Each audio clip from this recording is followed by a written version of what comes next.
মই DY 365 জৰিয়তে সৰ্বপ্ৰথমে অসমৰ মাননীয় মুখ্যমন্ত্ৰী ডক্টৰ হিমন্ত বিশ্ব শৰ্মা ডাঙৰীয়াক মোৰ ফালৰ পৰা শুভেচ্ছা জ্ঞাপন কৰিছোঁ।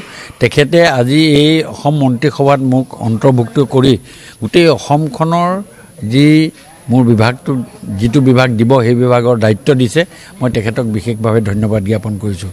আজি দীঘলীয়া পৰিক্ৰমাৰ পাছত আজি এটা 20 বছৰ MLA থকাৰ পাছত আজি আকৌ এটা নতুনত্ব যেতিয়া পাইছোঁ, ডেফিনেটলি মনত ভাল লাগিছে।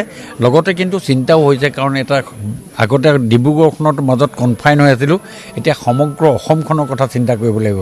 আগতে ডিব্ৰুগড়খনৰ সময়ো দিব পাৰিছিলোঁ, এতিয়া গোটেই অসমখনক সময় দিব লাগিব, গোটেই দায়িত্ব ল'ব লাগিব।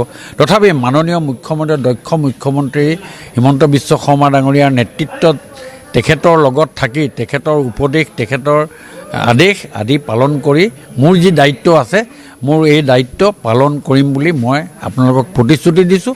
আৰু মোৰ যিখিনি কৰিবলগীয়া আছে, যিখিনি কৰণীয় মোৰ যি দায়িত্ব দিয়ে, সেইখিনি মই সুন্দৰভাৱে পালন কৰাৰ মই প্ৰতিশ্ৰুতি দিছোঁ। মন্ত্ৰিত্ব লাভ কৰাৰ আগতো যি চিন্তা চৰ্চা আছিলে, এতিয়া তাতকৈ অলপ দুগুণ বেছি হ'ব। ডিব্ৰুগড়ৰ কথাটো, ডিব্ৰুগড় ফাৰ্ষ্ট, এই কথাটোৰ লগত থাকিবই। তাৰ উপৰিও গোটেই অসমখনৰ কথা থাকিব লাগিব।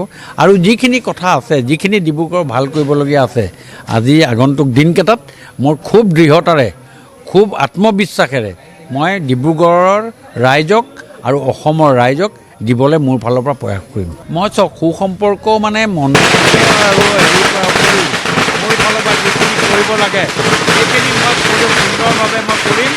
আৰু আগন্তুক দিনত ৰাইজৰ লগত থাকি ডিব্ৰুগড়ৰ ৰাইজ আৰু মোৰ যিটো বেছিক কেৰেক্টাৰ, সেই কেৰেক্টাৰটোক মোক কোনো কাৰণে বদলি নহয় বুলি আজি আপোনালোকৰ জৰিয়তে মই গোটেই অসমবাসীক জনাইছোঁ, ডিব্ৰুগড়বাসীক জনাইছোঁ।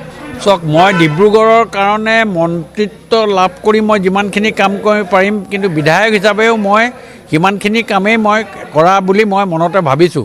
তাৰ যিখিনি ডিব্ৰুগড়ত কাম আছে, সেইখিনি কাম অলৰেডি যোৱাবাৰ বানপানীৰ এটা ব্যৱস্থা আছিলে, সেই ব্যৱস্থাটো ইতিমধ্যে আমি এই গোটেইখিনি কৰিছোঁ। আৰু আমাৰ কাম আজিৰ পৰাই আৰম্ভ হৈছে, এই ড্ৰেইনটো চাফা কৰা ইত্যাদি যিখিনি কাম আছে। আৰু এতিয়া মন্ত্ৰিত্ব পোৱাৰ পাছত মোৰ তাৰ দৃঢ়তা আৰু কিছু বাঢ়িবহে, কিন্তু দায়িত্ব কিছু নকমে।